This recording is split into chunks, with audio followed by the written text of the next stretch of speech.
میرے آقا علیہ السلام کے دیوانوں، مغربی تہذیب کے نام پر اگر ہمیں جو ہے غلط چیز بھی دی جاتی ہے تو ہم اس کو لے لیتے ہیں اور اچھی چیز چھوڑ دیتے ہیں۔ دیکھیے آپ کو بتاتا ہوں، ہمارے یہاں کے پہلے جوان بہت طاقتور اور مضبوط ہوا کرتے تھے، آج کے جوان پھسپھسے ہوتے ہیں۔ پہلے کے جوان 100 کلو کی گونی بھی کمر پہ اٹھا کر کے لا کر کے رکھ دیتے تھے، اب تو ایسا ہے خود کا 5 کلو کا بچہ لاتے تو ہپ ہپ کرتے ہیں۔ اس کی وجہ کیا ہے؟ ہنسنے کی بات نہیں، صرف مغربی تہذیب کا نقصان بتا رہا ہوں۔ میرے آقا علیہ السلام کے دیوانوں، پہلے آپ کی غذا کیا تھی پتا ہے؟ پہلے آپ کی غذا آپ گڑ کھاتے تھے، پہلے آپ کی غذا کیا تھی؟ آپ جو ہے وہ روٹی کھاتے تھے۔ آپ کی غذا پہلے کیا تھی؟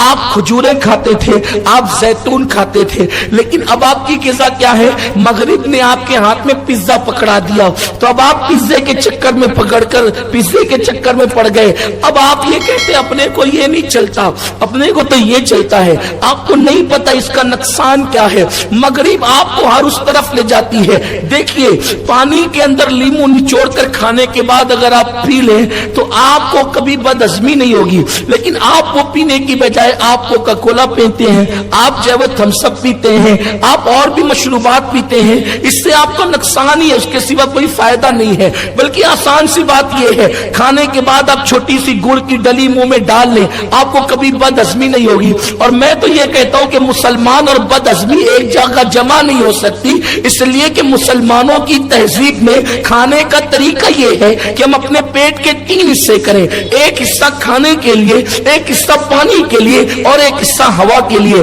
جب ہم اس کے مطابق کھانا کھائیں گے تو ہمارے اندر کبھی بد ہضمی نہیں ہوگی۔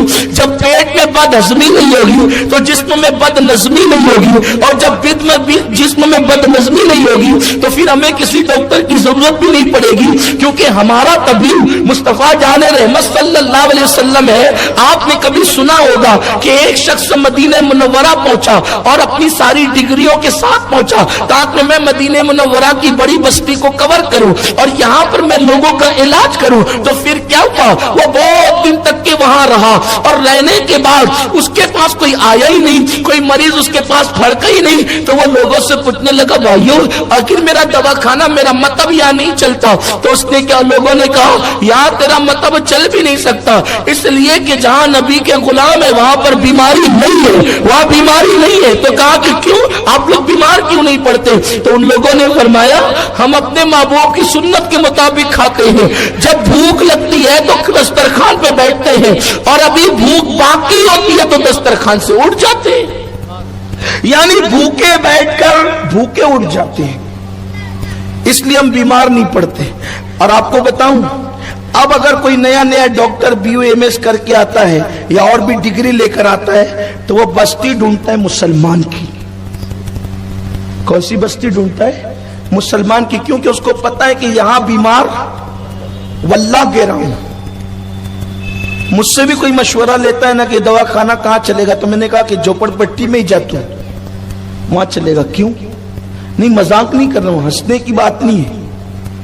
حیرت ہے، تمہارے دین کی اہمیت تم نے نہیں سمجھی، دوسروں نے سمجھی۔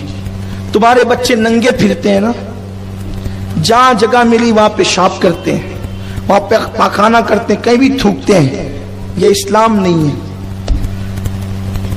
ننگا پھرنا اسلام نہیں ہے۔ جن کے خدا ننگے پھرتے تھے ان کے بچے بھی ننگے نہیں پھرتے، انہوں نے تمہارے دین سے تہذیب سیکھ لی۔ اور جس کے نبی نے کبھی اپنے تلوے بھی لوگوں کو نہیں دکھائے، اس قوم کے بچے ننگے پھر رہے ہیں۔ بستی اگر میں دیکھنا ہے کہ مسلمانوں کی ہے کہ نہیں ہے، تو جہاں بچے ننگے پھر رہے ہوں، جہاں جو ہے وہ راستے کے اندر کپڑے ٹنگے ہوئے ہو، عورتیں کمر پہ پٹکا باندھ کر کے پانی کے لیے انڈے سے دوسرے سے مارا پیٹی کر رہی ہو، سمجھ لیجئے کہ یہ مسلمانوں کی بستی شریف آ گئی۔ اللہ ماشاء، یہ حالات ہے۔ گھر کے آنگن میں کچرا پڑا ہو، گندی بدبو آ رہی ہو، نالیوں کا پانی بہ رہا ہو، یہ ساری چیز، یہ آپ کی بستی کی نشانی ہے۔ مملکت مدینہ اول اسلامی حکومت جس کی بنیاد مصطفیٰ جان رحمت صلی اللہ علیہ وآلہ وسلم نے رکھی تھی، وہاں صفائی کا ایسا نظم آج سے 1450 سال پہلے قائم فرمایا تھا، اس کے اثرات آج بھی دیکھنے کو ملتے ہیں۔ جس نبی کے جسم پہ کبھی لباس میلا نہیں ہوا، اللہ نے اس رسول سے فرمایا وَثِيَابَكَ فَطَهِّرْ، اپنے کپڑوں کو صاف ستھرا رکھیے، اپنے کپڑوں کو صاف ستھرا رکھیے۔ آپ کے کپڑے تو گندے، ہاتھ گندے، یہ سب گندگی، یہ گندگی بیماری کا سبب ہے۔